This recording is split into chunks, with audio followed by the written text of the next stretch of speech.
Thank you. Thank you all so much for being here. Thank you for the warm welcome. It was really, really nice. It's a real privilege and honor to be here. I've had the honor to meet many of you before, but for those who don't know me, my name is Margolis. Thanks for coming out tonight. I'm going to hope to inspire you tonight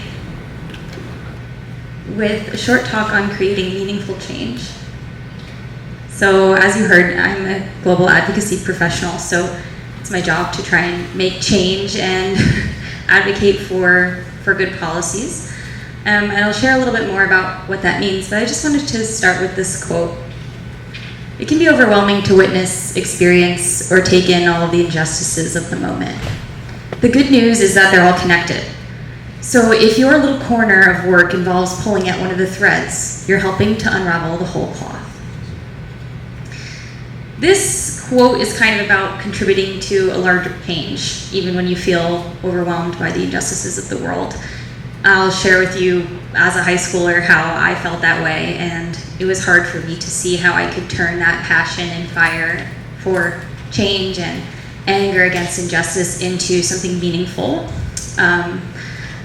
Today we're going to talk about how each of us has something unique we can contribute towards larger movements to create change, and how you can find out what your skills are and use them to influence for meaningful change.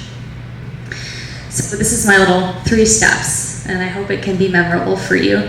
The first is analyzing the system that you want to influence. So you want to learn about it, understand more what's going on, what are the root causes. Discerning your unique skills, how you can actually contribute to change as an individual taking part in a collective movement. And thirdly, identifying entry points for influence. So how can you, within that system, enter and create a way to influence it or create change? So the first, analyze the system.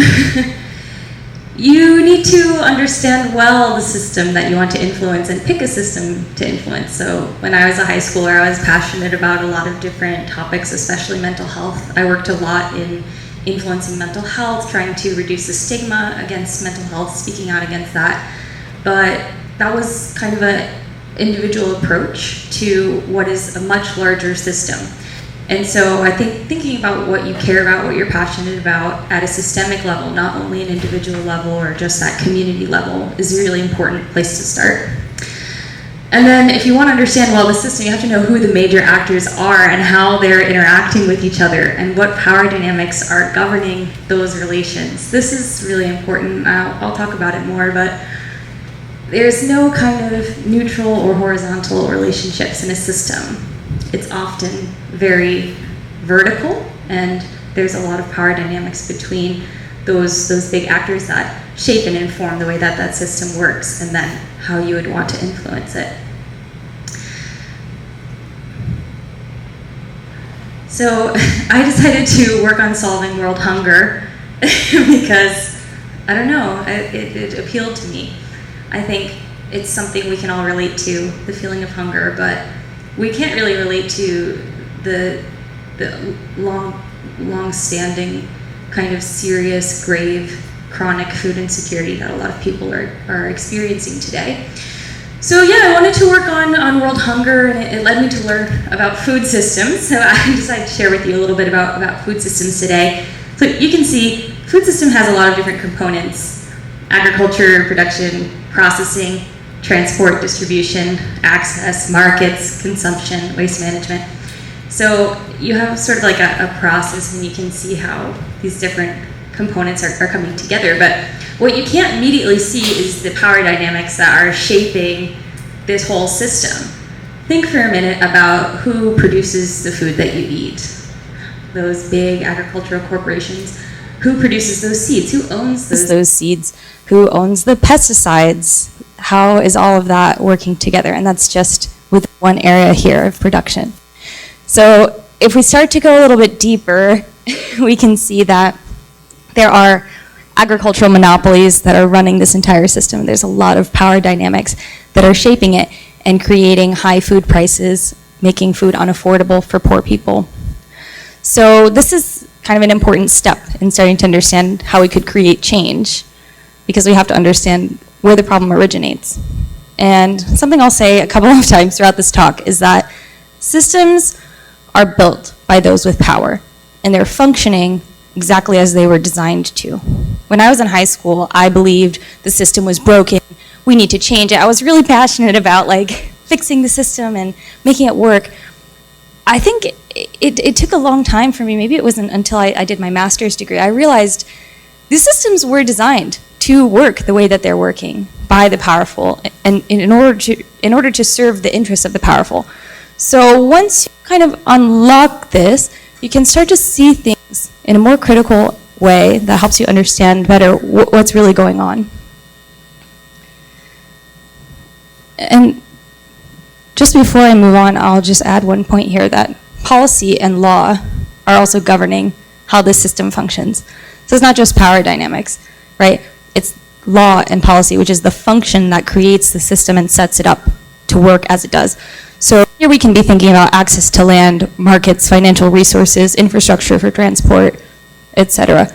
All of the policy that creates roads for food to be transported, or makes seeds available on a market for food to be grown, is really, really important. Who owns the land? How is that maybe gendered?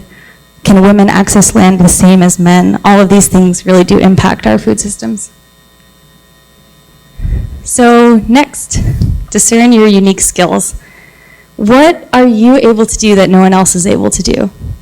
I think it's a really existential question, especially for an adolescent. You're starting to think about who you are and what you can bring to the world. In college, I discovered my interest and passion for public policy. I was really interested in how policy and law can shape culture. So I majored in public policy and ethics, and I continued seeking an area of work that felt meaningful for me. After college, I got an internship with the UN World Food Program, so I continue working on hunger and food systems. I was able to learn a lot more through those experiences. I also did a master's degree in social development, which helped me continue studying food policy and systems. So I think the third question on the screen here is really important. Like, what experiences can I have to gain more skills and experience and learn more about these areas that I'm interested? It will help you to expand your skills and also be able to contribute in a meaningful way to the change that you hope to see in the world.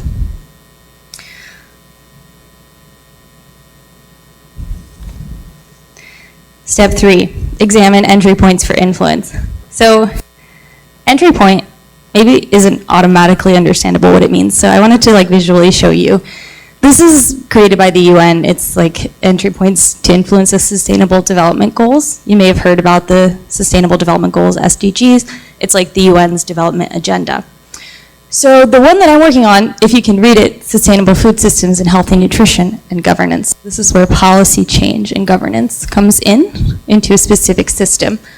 But as you can see, there's many entry points. So I'll read them out in case you can't read it well. Human well-being and capabilities, sustainable and just economies, sustainable food systems and healthy nutrition, energy decarbonization with universal access, urban and peri-urban development, global environmental commons. Here we have governance, economy and finance, individual and collective action, science and technology, and capacity building. I think individual and collective action is really meaningful for someone maybe in the audience thinking, what can I individually do? Don't ever lose faith in the importance and the weight and the meaning of collective action. Find a community who supports you, who is like-minded, who sees things the way that you do. See what you can accomplish together. So for the past 4 years, I mentioned I've been working in policy advocacy. I work to influence global policy for food and health systems for a non-government organization. So I don't work for a government. We're civil society. We're kind of the voices of the lay people, the common people. And we don't have as much power in the system as the governments do, but we still represent a huge, huge number of people. And this gives us the ability to influence a lot. The last thing I'll say on this slide, just that all entry points have their challenges. Okay, so working in governance, I have to work with governments. Working with governments is not easy. They are not neutral. They have very strong opinions that are not easy to influence. Sometimes they don't have the best interests of their people at heart. This is why global hunger exists today. it's very difficult to work with governments because we rely heavily on their political will and action. But that doesn't mean it's not worthwhile.